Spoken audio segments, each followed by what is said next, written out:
আপনাদেরকে বলি, এই পরগাছা যদি আপনারা পরিষ্কার না করেন, এর জন্য আপনাদেরকে অনেক মাসুল দিতে হবে। এই জন্য আমাদের বক্তব্য প্রশ্ন, ফজলুর রহমান বিগত দিনে ইসলাম সম্পর্কে, মুসলমান সম্পর্কে, আলেম ওলামা সম্পর্কে যে সমস্ত বক্তব্য দিয়েছে, যদি তার বক্তব্য প্রত্যাহার না করে, তাহলে তৌহিদি জনতার পক্ষ থেকে তার বিরুদ্ধে আন্দোলন গড়ে তোলা হবে। জাতীয়তাবাদী দল বিএনপির চেয়ারপারসনের উপদেষ্টা, সে একটা দায়িত্ববান এবং দায়িত্বের জায়গা থেকে ইদানিং সম্প্রতিকালে যে সমস্ত বক্তব্য আপনারা লক্ষ্য করেছেন, ইসলাম নিয়ে তার বক্তব্য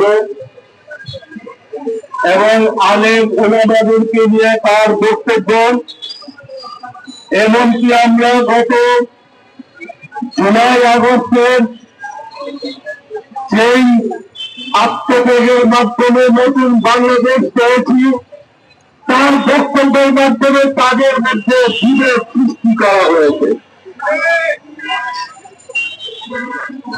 এজন্য আমরা মনে করি আজকের এই ছোট্ট জায়গা থেকে তাকে সতর্ক করা হচ্ছে। ফজলুর রহমান যখন বক্তব্য রাখেন, তখন আমরা দেখলাম যে ভারতে থেকে তার পক্ষে চাপাই যায়। তখন আপনারা বুঝতে পারেন যে ফজলুর রহমান কার প্রোডাক্ট। ফজলুর রহমান সে একজন কিশোরগঞ্জের পুরান। আমার ভাই সাইদুর রহমান বলেছেন যে সে অনেক অনেক জায়গার পানিতে সর্বশেষ বিএনপির আশ্রয় নিয়েছে। ছাত্রলীগের ছিল সে,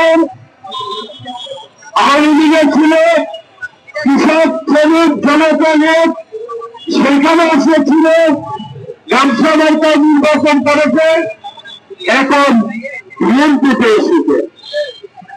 আমরা বিএনপির সাথে বিগত দিনে আমাদের আন্দোলন সংগ্রাম সহ বিএনপির সাথে এই দেশের তৌহিদি জনতার একটা সম্পর্ক আছে। সুতরাং বিএনপিকে বলবো, এই ফজলুর রহমানের প্রবর্তনের যে আমাদের জাতীয় ঐক্য বিনষ্ট করার জন্য বক্তব্য দিয়ে যাচ্ছে, তাকে তাড়াতাড়ি